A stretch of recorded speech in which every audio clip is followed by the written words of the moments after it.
Hello, amor weng man Odonga to enende abungwen midwe mer dek ana korobila ni bua obenego waro na kachole ko en we ka chako dul WhatsApp makiluone RPP ripepe pajo mua ber ka yele ilok pa maka yele mua yele unu ngeo kera wachako kere naka en dong tin o i presidential directive megengo Jemi mogo chalo tongu yari ya choli ka yele wanu yele beta kwa titi watira unu beru kany la wiju mako chitan jo mogo manote koro boko nyingwa ni ginu pengaye jo anego do o a presidential directive ko beri di dong watika kenyo dong wan machal RPP lo tera mogo waberu ping ti jema ngwen mo moko mamiero nge mi achiel ka inena ketika tongo maka gangu kone pa tiko kone pa kwelo di man me RPP field as jo bulu mana de kere magaro chere field die indong latien gang kenyu ni mere ra chende mo manok mi konyo mo mi konyo pia mara mi konyo nongo mutaka pian an mutaka na do beru pe mi la kori kinere we kar geno bin kono guti tich me kato gen gitiki ngej ginge ngo ma getimo kere so dong ti privatize ti decentralize so yin pide bere ni ko lawa pai mol jo pai mol mu kwano pe ke lawa gur jo gur mu kwano ma ti officer da pe undong miero kwanyu bol chente cheno ma nok ngoko be wali mia dek nyo di ki kan be cheno ma duong baklo ten ubinu ti kunu ali piario dana pa no ge marpi kenyu no ali mia rio ga ali mia che so meno dong wa deciding so pengat mo chwala WhatsApp message nyo gona chimni ko lawa yin me wa gila ri rai chene di gin ba RPP so gina dong ti decentralize chalu tin no mero or wo be yumel en chan mo a kun put pe no bene jomo no mero or ge ya kona ya wo kona ya luo ko kenyu bene chen ne purwa ti kore wa ko dano so ti privatize meno lok ma chel lok ma rio ene RPP dong bene wa mo wa ka lok pe an ma chalo donga campaign mi maka full stop e dong gitin ninde pedaka chel at least we are deck and wa yele wa working ping wa jogo maka wa kar maka wa timu jemi weng ma mera tima ma an kana me max ko bere na me max ni wa achieving 75% no mi ano mete pe dwe rio mukene wa mede ke kato bases wa mede ke kato bases wa mede ke tiji ko jore wa gurwe nyogo weng eno meno dong peo belare pedian lok rio mi achel chante pe account nono right mo matika time pe mi rio keru mi chere fil en pe andong bena te kwani mutaka nako so kin mana wo be chanu be chere kere fil pe mi adek yedo dog duong wan machal RPP leaders kong dong wa mer wa wek yo kilu yet kilu ro bosmic team yo dong enu ini yang we ni yo ket gumpe kelaro god fru riema mati USA yo dong enu santa kwat mo wa nu donga to lo mi popcorn yo dong enu Dr. Kulu MP mi la mo yo dong enu wan kong dong wa ker full stop kain ka kanya wa bale ye o tim wa kija wek won jo ma ber ka yeto wa jwi ni wonu bini ba dong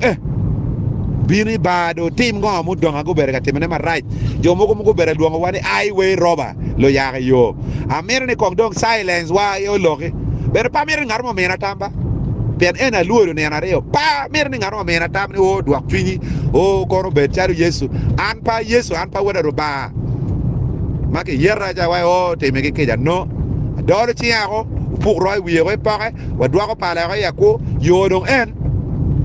bosmic team gi o kwat santa MP aru north Dr. Kulu MP ko la mo east ko west pangeo Godfrey Riema nu unno ko bino wanno ko careful stop kai wa beru mer start by ni kai emergency team mo mette wa oro dano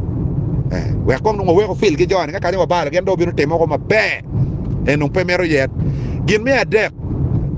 no amer chiling million abero me filing case god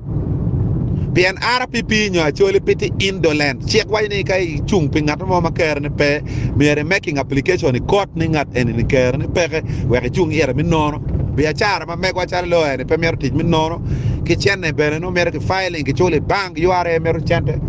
no mer chiling million bero ko bere chene ma no right here dong te 1.2 million chi dong bene an ma chalo lawyer dak principal wa wai ni tong mi cher record dong ha nya ko bene tin ni de peda ka chen pian ke ro pe dan mer result ke ro pe rai million bero ngai chole million de ko ngai wa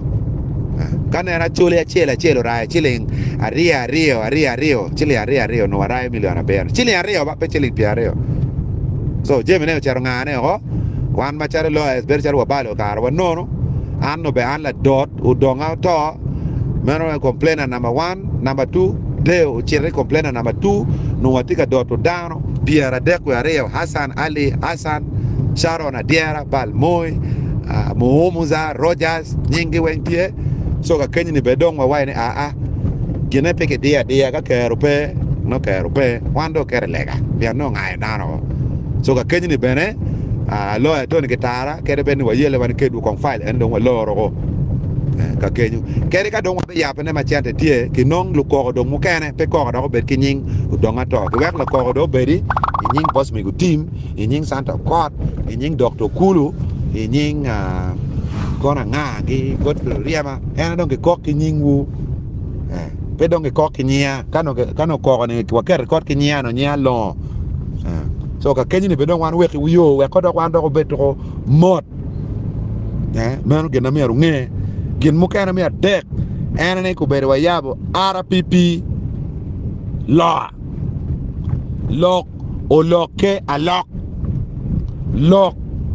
meno el o loke meno o alok ene so watiki RPP law don wan me makani mapate bere ki standby generator standby team mo manok wa be wa ko kan wa ko don kilo yet wa gen don go donyi ye wan don wa be cher ko lok pa jong lok me buani benne ko way nge mwaka para bi en pa jonge kitaka ne ko dan tin ki ne ko dan la wo we kong do wano ket wiwa chalo political scientist minano kit mu wara we ko lok pa jonge be ko karwa lok makane so won lo yet pe lo wakunu Odonga yet lok makane pe lo wakunu dok an ka kenyu ni dong wa wek kilo yer ti pian pur watiki hotspot maraju adilang ti maraj gito maka ki kunu gichero ko lao men ganga chief justice pato win dolo inuaya amoro ti maraj i acholi buga kenyu ti maraj inge pa jule kanyo mane ka kenyu la pulu chira ti maraj amoro weng ti maraj pur kita mere gitongu yadi tinno mier wachera yu mel chete peke mier ben wachera ya luo kanyo mane koj endo chende peke yere yeti muromo chidong en ni pegin pa wata liela to James an be don kong yamo kora apoyo kony mo miyo rayo chene be dong ki weko